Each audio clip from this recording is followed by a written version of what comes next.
Et je vois là-bas, il y a le loft. Il en manque plus que les petits drinks, les nanas et tout va bien. Quoi qu'il y a des femmes là-bas, j'en vois une.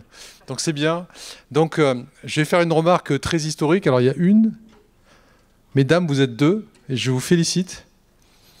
Parce que donc je me présente, je m'appelle Eric Akoron, je travaille à IBM. J'ai été surpris, je crois qu'IBM avait un stand ici, mais bon, il n'y en a pas.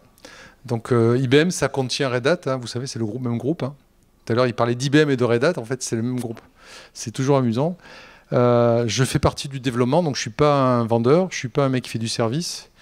Je fais partie du développement système, donc les puces, donc les ordinateurs. IBM fait des ordinateurs, on fait des familles de type qui s'appellent Power, des familles qui s'appellent Z, et on fait du stockage flash.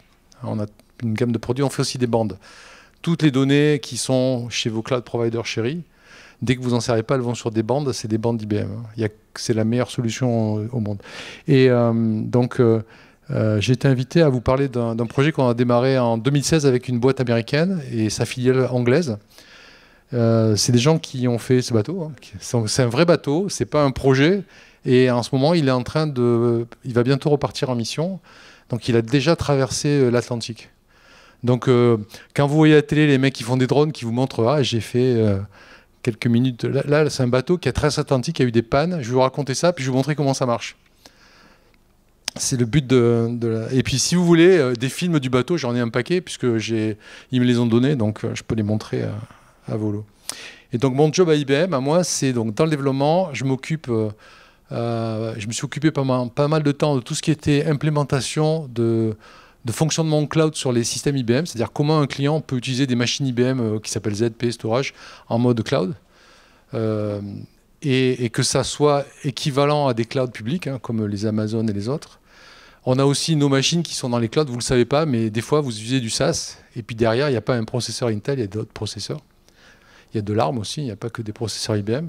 Et depuis le printemps, là, ils m'ont demandé de l'aide pour s'occuper de tout ce qui est IA, au sens Linux et autres, pour les enterprises. Donc les clients qui sont, on va dire, qui veulent déployer ça en production avec des contraintes de production, donc des SLA très serrés. Alors je ne sais pas s'il y a des gens ici. Il y a des banquiers dans la salle?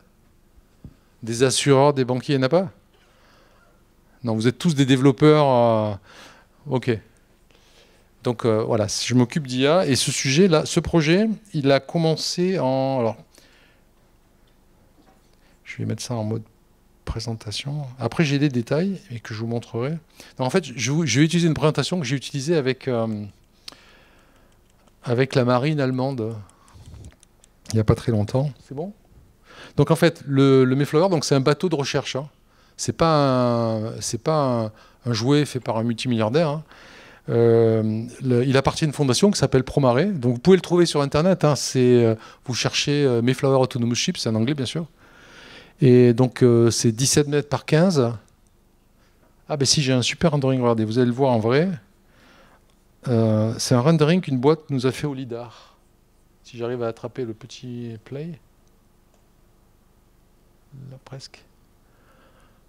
Ça marche. Voilà. Donc ça c'est en fait c'est pris à Plymouth. La base où il a été équipé, c'est Plymouth en Angleterre. Qui sait où c'est Plymouth? Il y en a qui connaissent. C'est historiquement la base sous-marin militaire anglaise. Hein. C'est complètement à l'ouest de l'Angleterre. Donc il y a une boîte anglaise qui a fait un super petit rendering pour voir un peu. Donc il y a une trappe là avec tout le matériel scientifique. Bon, on voit pas trop hein, parce que là c'était pas équipé. Il y a une trappe avec tous les moteurs, les moteurs qui sont à l'arrière. Et il y a une trappe à l'avant qu'on va peut-être voir. Ouais, on est passé à côté.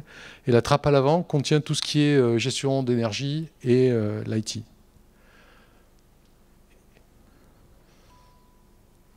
Et je vais couper mon téléphone parce que sinon...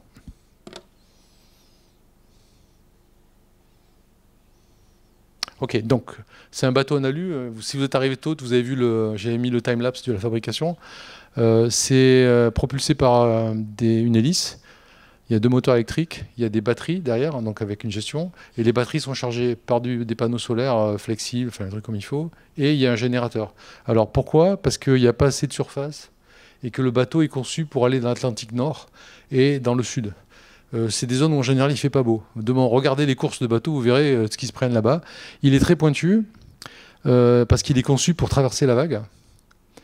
Et il est très plat pour ne pas faire de bruit parce qu'il y a un hydrophone ou deux dessous pour la partie scientifique. Alors si vous êtes intéressé, j'ai tout ce qu'il y avait dans le premier voyage, puisque j'ai extrait l'information des scientifiques qui en général ne donnent pas grand-chose. Donc il y a 3 trappes. Ici c'est la propulsion, il y a les moteurs, le gouvernail. Ici c'est toute la partie scientifique, il y a de quoi mettre 700 kg de matériel. Et à l'avant c'est la partie IT. Donc la boîte qui a fait ça s'appelle Submergence. En fait, c'est un groupe. Hein. Enfin, au total, il y a 120 personnes, donc c'est une belle PME, on va dire. Ils ont une filiale en Angleterre qui est une des rares boîtes qui a le droit d'homologuer des sous-marins. Donc ils fabriquent des sous-marins. Alors je ne parle pas des sous-marins de 200 mètres. Hein. Je parle des sous-marins pour commando, qui rentrent dans un conteneur, qui sont attachés sur des gros sous-marins. Et ils ont des fonctions sur les sous-marins. Moi, quand j'y suis allé, franchement, je leur ai dit, c'est fini, je ne regarde plus un film de James Bond. Parce qu'ils ont des fonctions qu'on ne voit même pas dans les films. Hein. Et que je ne peux pas vous citer. Donc, c'est 20 ans qu'ils font des sous-marins. C'est des marins. Et ce qu'ils voulaient, c'est développer la techno au-dessus de tout ce qui est robotique, drone et compagnie, pour rendre un véhicule totalement autonome, sans personne à la commande. C'est-à-dire, le terme technique, c'est no man on loop. C'est-à-dire que le véhicule se débrouille tout seul. Et donc vous pourrez le trouver sur Internet, hein, Submergence, MSubs, allez voir. Et ils ont hosté la solution logicielle dans une nouvelle société qu'ils ont appelée Marine AI, comme intelligence artificielle, parce que Submergence, MSubs, ce sont des vendeurs, des sous-traitants de défense. Et peut-être si vous êtes du côté de Toulon, vous connaissez les règles ITAR et compagnie. Et on ne peut pas sortir un produit de défense sans faire un produit public facilement. Il vaut mieux faire un produit public, enfin civil, et ensuite faire un produit de défense dérivé. Donc ce bateau, il est fait pour une fondation, par la société pour développer une technologie, mais il y a du monde qui a amené de la technologie en disant ah, vous pourriez tester nos trucs. Donc le truc intéressant, c'est eux là, c'est un des gros assureurs du pétrole, tout ce qui est exploration pétrolière, garde, c'est des Nordiques. Donc il y a Panda, Thales Marine a fourni la com. Petite com, hein, 256 ou 358 kilobits par seconde, donc c'est de la gnognotte. Hein. Ça tourne sur du Red Hat. Il y a du Vodafone, il y a la météo de The Weather Company, qui est aussi dans le groupe IBM, si vous ne savez pas. Là. Tous vos téléphones ont la météo, là. C'est de la météo qui vient de The Weather Company. Hein.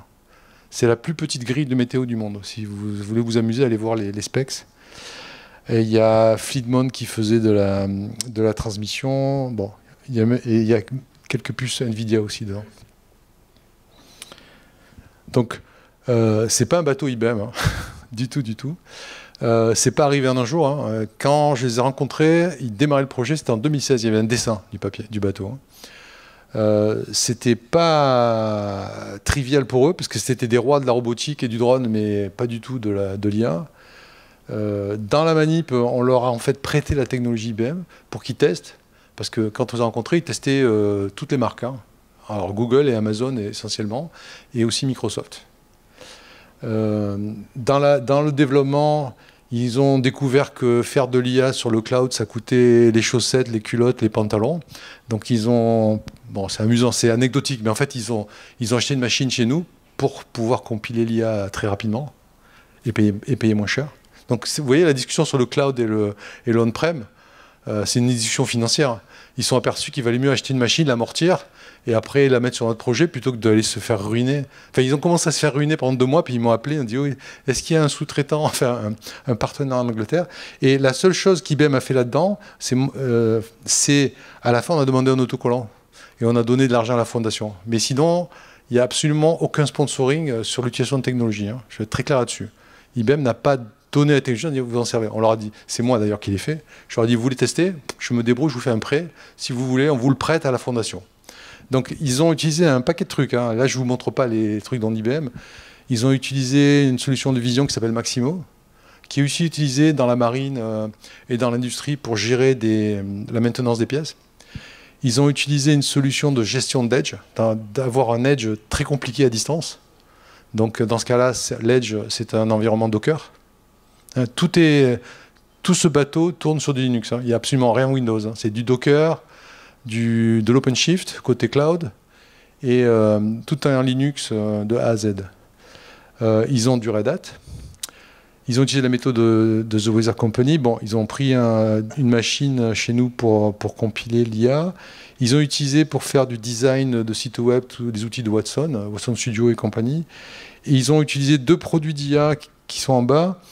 Un qui s'appelle Operational Decision Manager et un qui s'appelle Ciplex. Alors pour la petite histoire, ces 2 produits sont développés à Sophia Antipolis. Alors si vous ne le saviez pas, il y a un centre de développement IA à Sophia et ces 2 produits viennent de là. Et ces produits sont pas des produits... Il n'y a rien là-dedans qui est recherche. Okay, ce sont que des produits disponibles sur l'étagère. Parce que souvent les gens nous ont demandé est-ce que c'est un prototype pas reproductible. En fait c'est reproductible. Et donc, je vais vous montrer un peu ce qu'ils ont appris dans le truc, comment ça marche, qu'est-ce qu'ils font après, hein, qu'est-ce qu'ils sont en train de faire, puisque la traversée atlantique, c'est cet été. Quand ils sont arrivés, il y a le PDG de Google qui les appelait pour dire bien les mecs. En fait, je pense qu'ils voulaient les racheter. Bon, c'est une petite boîte de 120 personnes, très fort caractère. Donc, ils n'ont pas été rachetés.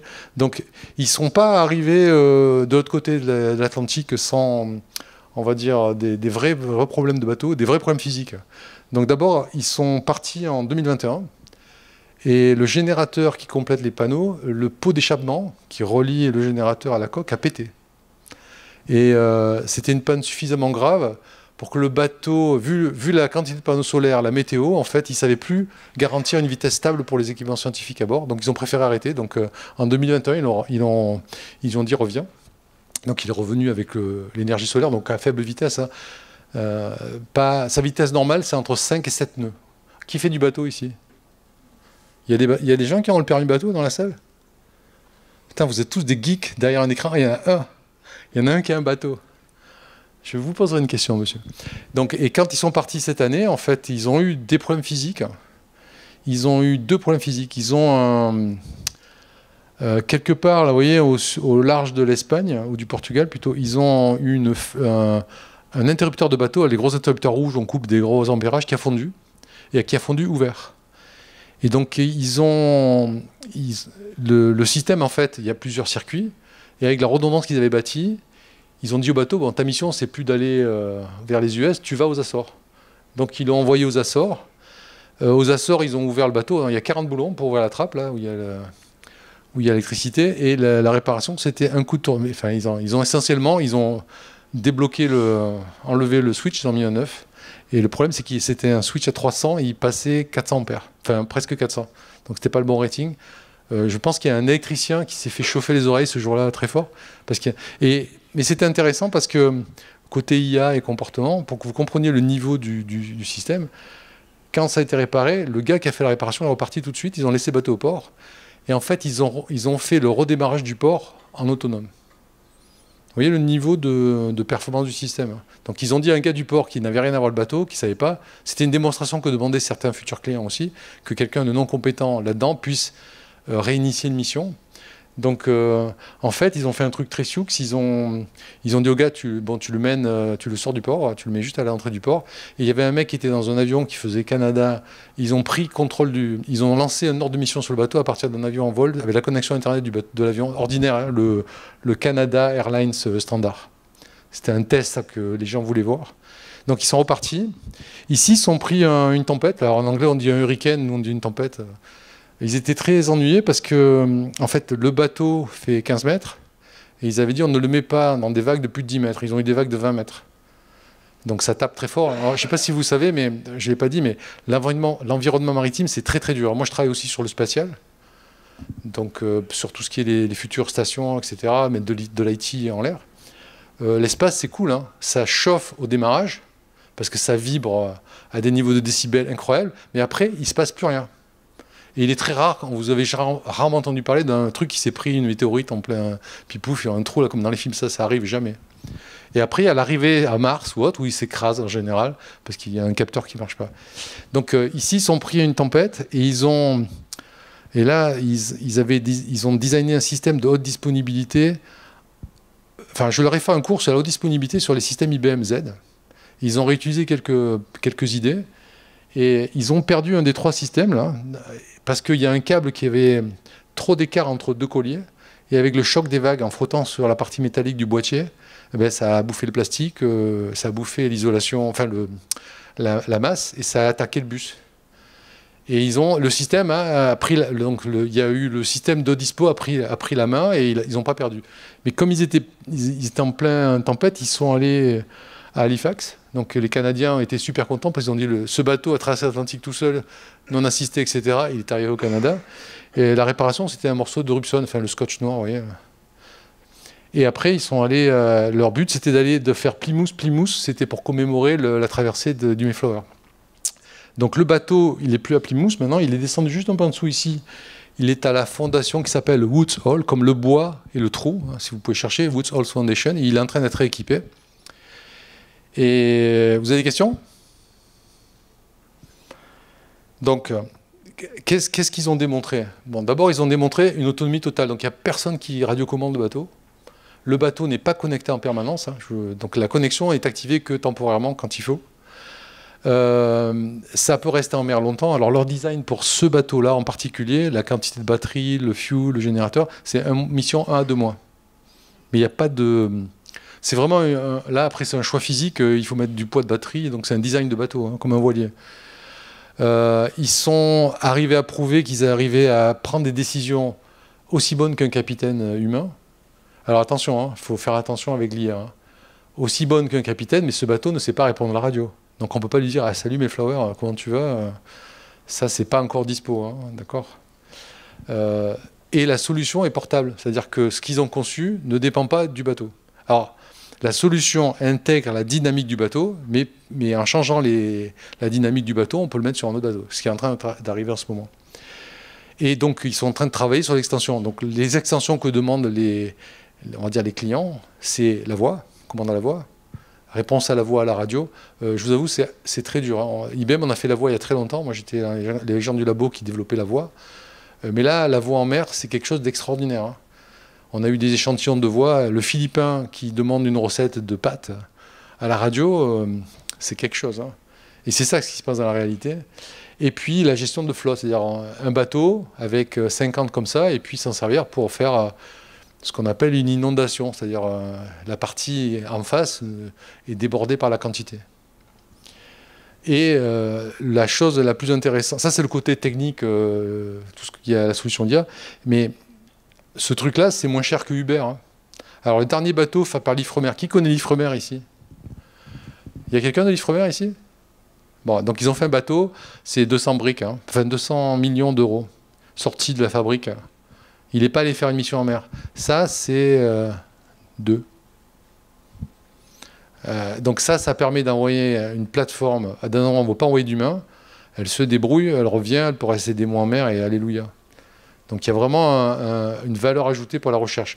Il y a des pays aujourd'hui en voie de développement qui regardent ça pour avoir leurs propres données scientifiques. Ils n'ont pas toujours appelé le prince à Monaco en disant « Est-ce que tu peux venir à Singapour me faire une mesure, savoir la taille des baleines ?» Ça peut remplacer ça. Je me moque du gars de Monaco parce que j'habite à côté, c'est pour ça. J'ai pris le droit. Donc, ils ont... Oups, j'étais un peu vite là. Donc, ces gens-là, en fait, ils ont déjà une gamme de produits. Donc, tout ce qu'il y a dans le bateau est déjà commercialisé. Donc, ils commercialisent la solution de vision. Et je connais des sociétés qui l'utilisent. Hein. Donc, il y a déjà plusieurs sociétés qui utilisent ça. Ils commercialisent une solution d'assistance à l'équipage humain, qui dit, voilà, tu devrais faire plutôt ça. Alors, il y a le côté assistance, il y a le côté aussi formation. Ils commercialisent la solution d'autonomie. Bon, c'est le bateau. Et ça, les clients aujourd'hui, c'est pas du civil. Hein. On va être très clair là-dessus. Les clients pour ça, c'est tous les gens qui font des drones et qui sont pas trop bons, ou qui ont la bathygraphie, ces choses-là, où ils sont aperçus qu'ils ont... C'est compliqué la vision en mer. Hein. Je peux vous garantir que quand ça bouge, les vagues et tout, c'est un gros travail. L'assistance, les gens qui regardent ça, c'est le commerciaux, mais d'abord tout ce qui est les gens qui servent des plateformes, le pétrole et tout ça. L'autonomie, aujourd'hui, c'est les militaires. Et ils sont en train de... En fait, on peut prendre la solution d'IA, et au lieu de dire « je suis dans un bateau, je dois prendre une décision », on peut lui dire « il y a des bateaux, est-ce qu'ils se comportent correctement vis-à-vis des règles de navigation ?» Donc il y a une solution portuaire. Alors j'ai essayé d'aller voir les gens du port de Marseille. Moi j'aimerais bien, parce que je peux avoir la solution en prêt s'il faut. J'aimerais bien la mettre à Marseille, ça serait assez cool. Donc le bateau, il est arrivé à Plymouth. Donc ça, là, c'est la réplique faite il y a 15 ans du Mayflower, le bateau qui a amené les premiers colons. Mais ces gens-là, donc, ils ont déjà 2 sous-marins en mer. Ils ont gagné le contrat du sous-marin autonome pour la marine anglaise. Donc la marine anglaise a commandé un système autonome de surveillance des côtes, donc par-dessous l'eau, autonomie 3 mois. Donc c'est un bon challenge pour un sous-marin. Mais bon, ils connaissent, ils font des sous-marins. Donc ça, c'est la vraie photo du proto. Donc, et ça, c'était l'année dernière. Hein. Donc ça, c'est fini déjà.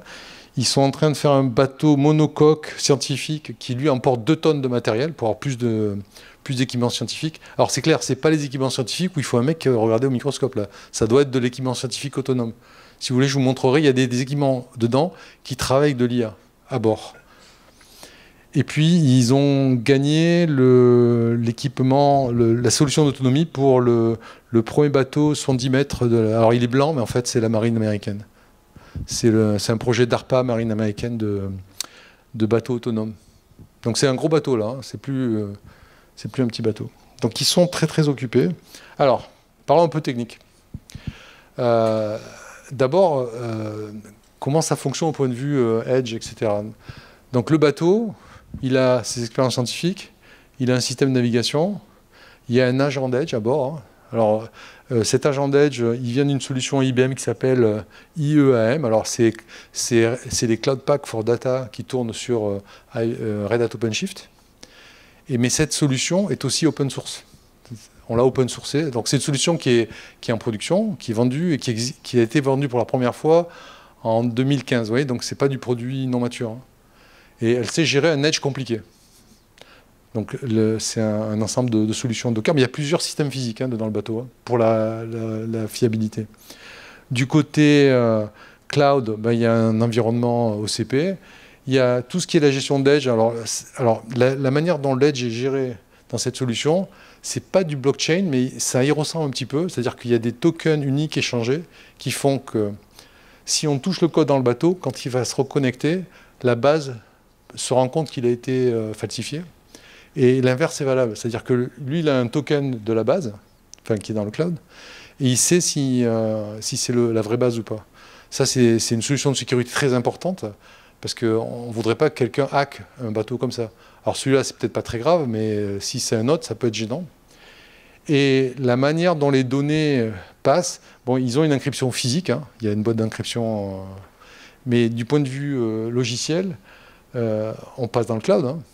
En fait, ça passe de façon totalement anonyme. C'est-à-dire que quelqu'un qui voudrait ne peut pas savoir qu'il y a des données qui passent qui vont à tel endroit ou tel endroit. Et ça, cette solution donc, qui s'appelle, en open source, vous la trouverez, si vous la trouverez sur GitHub, elle est dans le LF Edge, hein, Linux Foundation Edge, elle s'appelle Horizon.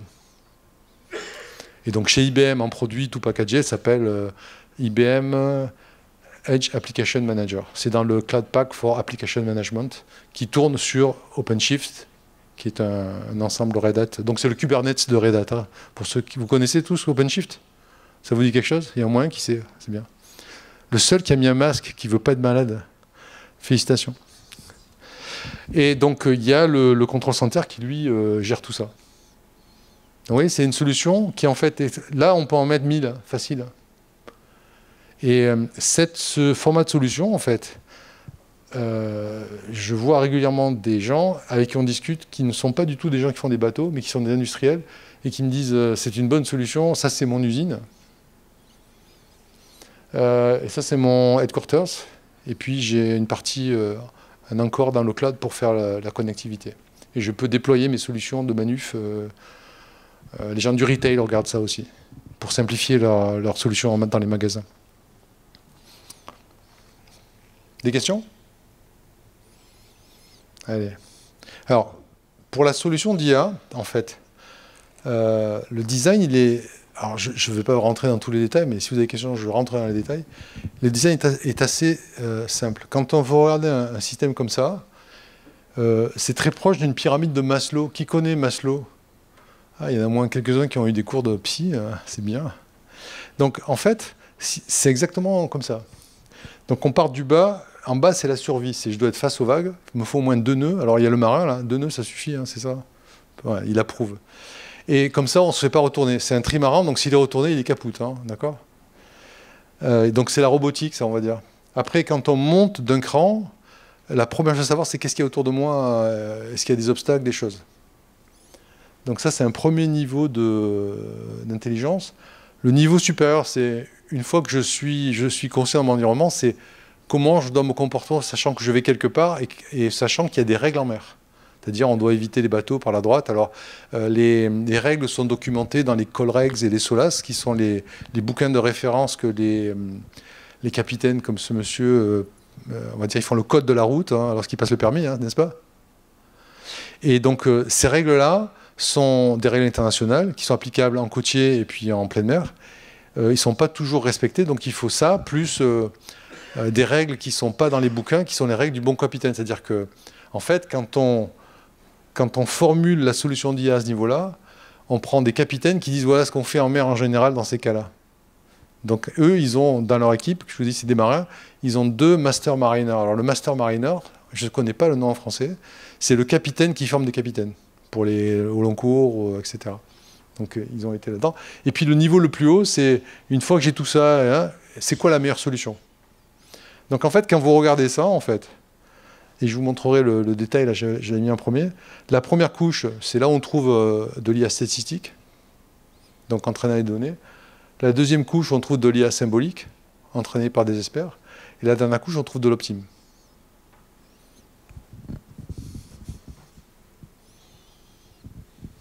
Et c'est ça. Alors, c'est simplifié, d'accord? Parce que bon, on a quand même des accords de confidentialité, on ne peut pas tout révéler. Mais grosso modo, vous avez un paquet de capteurs qui donnent des données structurées. Le radar, contrairement à ce que vous pourriez croire, ça donne des données très structurées. C'est un Furuno qui est utilisé à bord. J'étais avec Furuno l'autre jour, parce qu'ils sont venus à Sofia pour discuter de projets. C'est bien ce qu'ils font, c'est impressionnant. Le radar, il dit, à tel angle, il y a un objet de telle taille qui a vitesse relative et cap relatif par rapport à moi. Donc c'est vraiment détaillé, quoi. C'est un datagramme. C'est pas l'image du truc qui tourne comme on voit dans les vieux films. La seule partie qui n'est pas traitée, c'est la vision. Alors le Mayflower, je ne sais pas si vous avez vu le film, il a 2 caméras avant, 2 derrière et 2 sur les côtés. Plus il y a des caméras rotatives sur un mât en bas, il y en a une vers le haut, une vers le bas, plus des caméras à l'intérieur. Mais pour la navigation, ce sont les fixes. Et il y en a 2 devant, c'est pas parce que c'est vraiment de la haute dispo, ça. C'est pour que s'il y en a une qui... Alors en rigolant, je leur dis, s'il y a une mouette qui vous fait une crotte sur la caméra, ben... Alors et en fait, vous avez vu, il n'y a pas d'essuie-glace. Ils ont opté pour des lentilles avec une protection particulière. Et d'ailleurs, ils ont perdu une caméra pendant la traversée. Mais comme il y en avait 2, alléluia. Donc on prend toutes ces données-là, tout ce qui est données non structurées, ça passe sur un modèle de vision. Alors, le modèle duquel ils sont partis, mais qui n'est pas le modèle final, c'était un YOLO. Qui c'est qui connaît le modèle YOLO là? Il y a des mecs qui font un peu d'IA, il y en a moins. 2, c'est bien. Donc, mais attention, on est en mer. Le traitement de l'image avant de passer dans un modèle qui sert à faire une classification, c'est super important. Parce qu'en mer, moi, il m'avait montré des photos. Quand on est dans une mer qui a du vent, vous savez, au-dessus de la vague, il y a une mousse qui se forme. Alors, moi, j'étais allé à Sofia voir un doctorant qui montrait comment on pouvait spoofer des classifieurs d'images. Alors, je peux vous dire que la mousse au-dessus d'une vague, c'est un outil de spoof de folie. Donc, ils ont beaucoup travaillé le traitement d'images. Alors, en plus, le bateau, il est petit, la caméra, elle est à ça au-dessus de l'eau. Je pense que vous imaginez que ça bouge. Et donc, il y a tout un traitement, il y a un pré-processing de l'image avant de rentrer dans le classifieur qui est significatif. Ensuite, ils ont un moteur de fusion de données qui est phénoménal. Alors ça, ils l'ont codé. C'est pas un outil, il n'y a pas d'outil commercial qui fait ça, surtout qu'il n'y en avait pas. Et donc, à la fin là, de la partie structure, ils ont une carte en 2D de tout ce qu'il y a autour du bateau, avec des niveaux de certitude, qu'est-ce que c'est pas. Et ils sont capables de dire, ça c'est plutôt un bateau de pêche, et il est à telle vitesse, donc il est plutôt en train de pêcher, donc derrière il y a peut-être un filet, etc. Ils sont à ce niveau-là de précision. Et ils ne classifient pas 10 catégories en sortie. Je ne peux pas vous révéler le nom, mais il y a plusieurs chiffres, il y en a plus de 3. Donc ils ont un système de classification qui est velu. Et en baie de Plymouth, alors pour faire ça au point de vue données, pour que vous vous rendiez compte de ce que ça représente, donc moi je les ai rencontrés en 2016, et la première chose que j'ai fait, ils m'ont dit, mais ouais, nous on fait de la vision, moi le truc, alors ils travaillent beaucoup sur un cloud que vous connaissez bien, Et j'aurais dit, il faut je vous fasse un cours de gestion de données, parce que si vous faites de l'IA, vous n'avez pas une stratégie de data, vous êtes mort. Donc on a fait ça, et après ils ont demandé l'autorisation à la baie, alors le port de Plymouth, qui est un port militaire, civil et commercial de pêche, ils ont demandé le droit de mettre tous les équipements du bateau, tous les capteurs, donc radar, etc., sur 2 points stratégiques dans la baie, et ils ont enregistré pendant 3 ans. Et donc la raison pour laquelle ils ont utilisé l'outil, vous vous rappelez, au début je vous dis, il y a un outil qui s'appelle Maximo. Alors ça s'appelle Maximo Vision Insight, c'est parce que cet outil permet de commencer la classification manuellement, et ensuite il peut prendre la main, il peut auto-classifier. Donc on ne passe pas par l'époque, on va dire par l'étape ou la méthode Amazon qui est j'achète 100 000 Indiens et qui classifie en Inde. Donc c'est pour ça qu'ils ont utilisé ça. Et donc ils ont en fait bâti un système de classification phénoménal. Alors ils ont même travaillé à mon œil, regarder si ça valait le coup de prendre des données synthétiques. En fait ils se sont aperçus que le coût de faire fabriquer la donnée synthétique, et les militaires font pas mal ça, pour les chars par exemple, c'était très très cher, donc ils l'ont pas fait. Ils ont fait uniquement de la donnée réelle, 3 ans de collecte de données, 24 sur 24. Vous voyez la quantité de données que ça représente, c'est significatif. Hein, pour arriver à une bonne... Donc ils sont à 90%, et puis les 10% où c'est pas clair, ils préfèrent sécurité, on évite.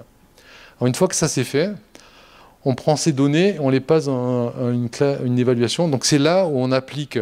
Pour tout ce qu'il y a autour du bateau, ce qui est perçu potentiellement autour, on applique les règles de navigation et puis les règles de bon capitaine. Donc c'est là qu'ils utilisent le moteur qui s'appelle ODM. Alors ODM, c'est un moteur que vous utilisez tous. Vous avez tous utilisé votre carte de crédit aujourd'hui? Je pense, non? Probablement pour payer même sans contact. En fait, quand vous passez par les réseaux de cartes bien connus, ODM est chargé dans des machines de type Z, IBM, et évalue à peu près en 2-3 millisecondes 300 000 règles pour voir s'il y a une fraude. Donc c'est un produit commercial vendu depuis plus de 15 ans, très utilisé en bancaire pour détecter la fraude. Et une de ses particularités, c'est que comme les clients sont de la banque, les banquiers sont des gens qui veulent tout auditer, tout comprendre. Il a tout l'outillage de création de règles par un non-informaticien. Donc dans ce cas-là, c'était des capitaines. Et l'audit de la prise de décision. Donc en fait, ils ont créé toute une hiérarchie de prise de décision avec des capitaines qui est compilée. Enfin, c'est exactement comme quand on fait un entraînement d'IA standard. On compile ça et ensuite le résultat, on le met dans un runtime dans le bateau. Donc tout ça, il n'y a rien qui tourne dans le cloud. C'est tout dans le bateau, là. Et donc, ils ont créé toutes les règles maritimes et les règles de bon capitaine, basées aussi sur la dynamique du bateau, pour le bateau, avec un outil qui, à la base, sert en banque. Ça sert pas mal aussi à donner des prêts. Parce que ça permet de dire à quelqu'un, on vous a refusé le prêt pour telle et telle raison. Il y a eu des procès aux États-Unis à une époque où il y avait des gens dans les magasins qui refusaient des prêts à la conso parce que le mec, il était chinois ou il était noir, ou des choses comme ça. Enfin, là, je suis dans un extrême. Et donc, ce genre d'outil évite ça, puisqu'on passe dans des systèmes de règles très structurés. Donc ça, c'est l'IA statistique, entraînée avec données. Le deuxième, c'est de l'IA symbolique, entraînée avec des experts. Donc ils avaient 2 capitaines pour faire ça.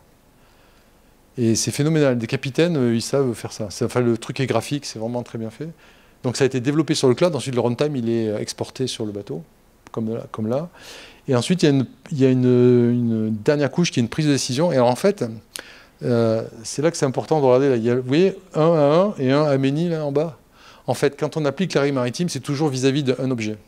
Donc, alors, le terme qui n'est pas militaire mais qui est civil, c'est-à-dire un objet, c'est une cible, enfin c'est une target, l'anglais on dit. Donc pour chaque élément perçu, ça peut être un rocher, parce qu'il y a la carte aussi, hein, il y a les cartes digitales dans le bateau, il va dire, voilà, je devrais faire ça, l'éviter par la droite, l'éviter par la gauche. Donc en fait, il y a un ensemble de solutions qui est créé, et le problème que résout un capitaine, c'est-à-dire voilà, la meilleure solution pour aller là où je veux aller, c'est ça.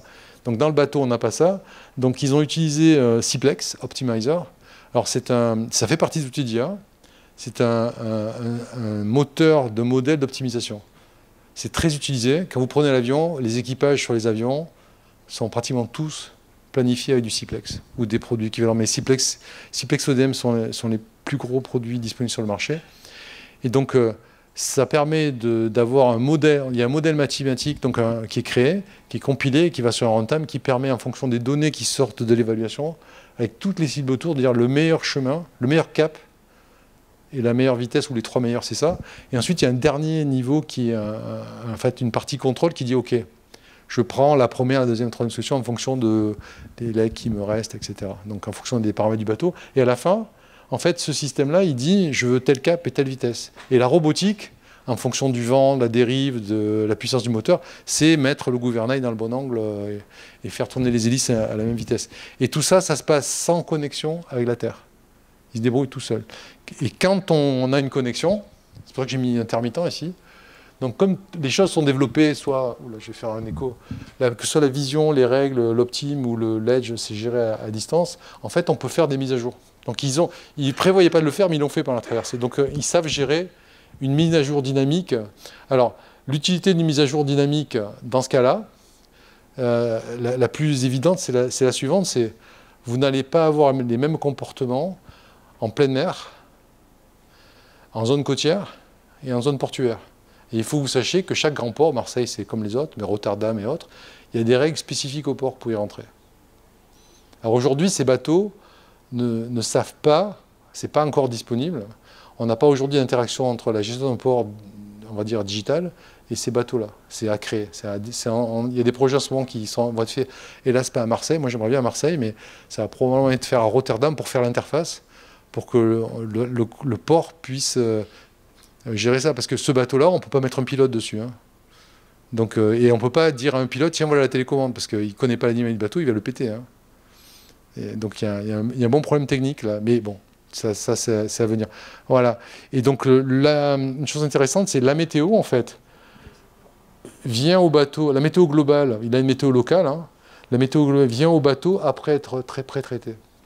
Et en fait, il y a 2 niveaux d'optimisation dans ce bateau. Je pense que j'ai un dessin. Ouais, c'est là. Au niveau du bateau, donc, le calcul d'optimisation, donc on minimise des paramètres pour trouver la meilleure route, tient compte d'une météo qui a été pré-traitée à terre. Ça, c'est le processus standard des CMA, CGM et autres. À part que là, il y a un optimiseur qui tourne à terre, qui fait un pré-processing en fait, de la météo qui est intéressante pour le bateau. Et quand il y a une connexion, s'il a récupéré par le système de d'edge d'horizon, lui, il a ça en plus. Mais il sait faire sans. Donc il y a 2 niveaux d'optime dans ce système-là. Donc la météo ne va pas, il n'y a pas de météo globale qui va au bateau. Alors ça, c'est un problème qui est, d'abord, c'est la manière dont les marins travaillent. Et en plus, traiter la météo globale, c'est un gros travail. Le bateau, il n'est pas très puissant électriquement. Hein. Il faut quand même réaliser, là, c'est de la petite machine type boîte de cigares. Hein. Il n'y a pas d'ordinateur IBM dans le bateau. Hein. Pas dans cette version, il n'y a pas l'énergie. Hein. L'énergie, elle réserve au moteur. Là. Il n'y a pas plus. Bon, ben voilà. Vous avez des questions? Je suis dans les temps, moi. Tel un pro. J'en avais une, justement, sur le système qui était embarqué. Vous venez de dire qu'il n'y a pas d'ordinateur. C'est quoi comme système? Il n'y a pas de... Donc, il n'y a pas de... À l'intérieur du bateau? Alors, à l'intérieur du bateau, il y a des systèmes des machines de type Intel, industriel. Avec... alors, ces machines-là, en mode industriel, ont une puissance de calcul toute petite, mais toute petite. Donc, pour traiter l'inférence de la vision, ils ont dû mettre une paire de Xavier. Ce qui leur a causé beaucoup de soucis parce que c'est sur un bus USB. Enfin, là, on est dans des problématiques de déploiement merdique. Alors, je vais vous faire sourire, mais nos générations de puces à nous, sur des machines qui en sont plus, donc là, on est en train de parler de au moins 600 watts. Hein. Il n'y a plus besoin de GPU, on tourne avec on a des accélérateurs dans les puces. En tout cas, depuis les générations qui sont disponibles depuis novembre dernier. Donc, le déploiement dans les gros bateaux, là, on est en train de voir à tout porter sur en fait une machine Power, qui est une future machine toute petite, entre 300 et 600 watts, qui aide à l'accélérateur. Parce que l'expression qu'ils emploient, là, ils m'ont toujours employé l'expression « on ne veut pas de machine Frankenstein ». Vous savez, Frankenstein, c'est le mec qui, dans le livre, qui recoue un mec. Là. Le problème, c'est le MTBF. C'est le même problème que dans l'espace. On peut très bien dire je fais un cloud à mode Google, c'est-à-dire je mets beaucoup de machines dans l'espace et je vais en perdre un peu, c'est pas grave. Mais ça ne tient pas à la route. Parce que ça coûte très cher de mettre des machines loin. Et puis, vous ne pouvez pas avoir un technicien. Hein. Vous dites, tiens, José, il y a 15 machines qui sont tombées, est-ce que tu peux aller voir si la mémoire est bonne? Ça n'arrive pas. Donc, Là, on est en train de travailler sur des machines avec nos MTBF à nous, IBM, que ce soit sur des bateaux ou dans l'espace. Vous pouvez regarder, il y a une boîte qui fait le Dream Chaser, qui s'appelle Space, je ne sais plus comment, et on a signé avec eux pour mettre les data centers dans l'espace pour les nouvelles stations. C'est la boîte qui fait les morceaux de stations qui se gonflent dans l'espace. Et je ne me rappelle plus le nom, il y a eu une annonce publique. D'autres questions? Je vous remets un film en attendant qu'on arrête. Si j'ai toujours le film. Oui, j'ai toujours le film.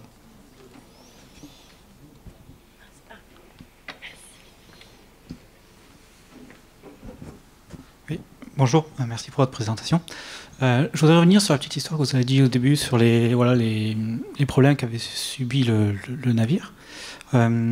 Sur la partie où il a fallu envoyer quelqu'un par un avion pour relancer la mission.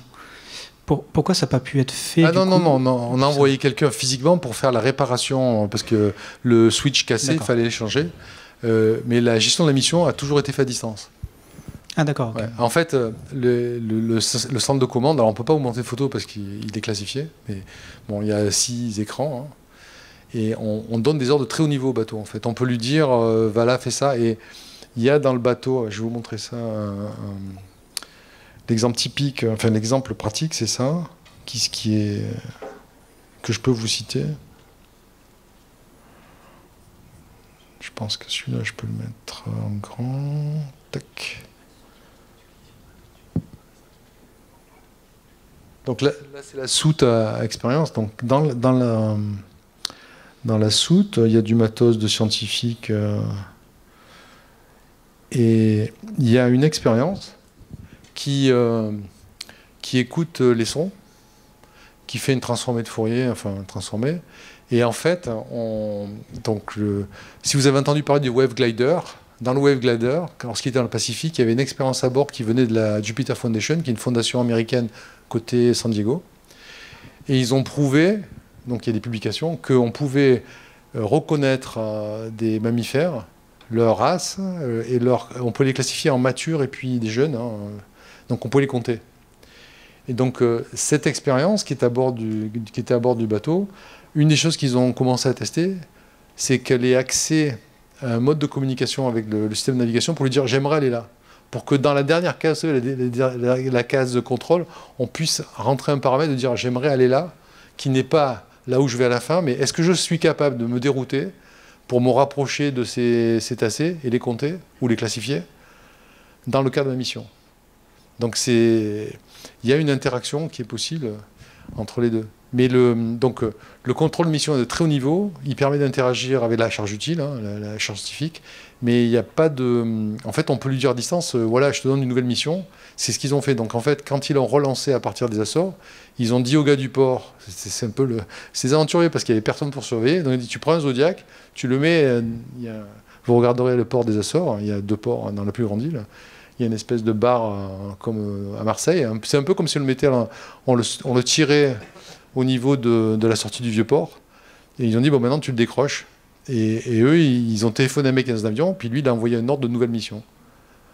Parce qu'ils voulaient voir que ça passe, que ce soit bien anonymisé, tout ça. Et le bateau, ben, il s'est débrouillé, il est reparti. Donc, il n'y a pas de... Parce que c'est une des demandes des gens qui sont des futurs clients pour ces technos, c'est que ce soit manipulable par des non-experts. Et donc, que le système de gestion de mission soit simple. Et déjà, quand on leur parle, ils disent « Ouais, tu te rends compte, ils nous rajoutent des écrans. » Donc, c'est 6 écrans. C'est pour ça qu'ils disent « On veut la commande à la voix. » On veut une commande à la voix sécurisée, c'est-à-dire que je m'enregistre, c'est moi, il n'y a que moi qui peux lui dire « Va là, attends-moi, et dis-moi l'heure. Ou dis-moi ce que tu vois. » C'est surtout de la reconnaissance que les gens veulent faire dans le militaire. Il n'y a pas d'import de charge. C'est aller écouter en zone contestée. C'est-à-dire... le détroit de Taïwan, par exemple, choses comme ça. Bon, vous lisez la presse, vous aurez toutes les informations, il n'y a pas de souci. C'est pas du tout le mode des Ukrainiens avec leur comment ça s'appelle, leur jet ski modifié avec une bombe dessus. Hein. On n'est pas du tout dans ce domaine-là. D'ailleurs, c'est des trucs radiocommandés qui sont. C'est des trucs à base de GPS. C'est comme les drones iraniens. C'est très très simple, mais c'est très efficace. D'autres questions? Merci. Ça, on bronze vachement ici, en fait. Hein.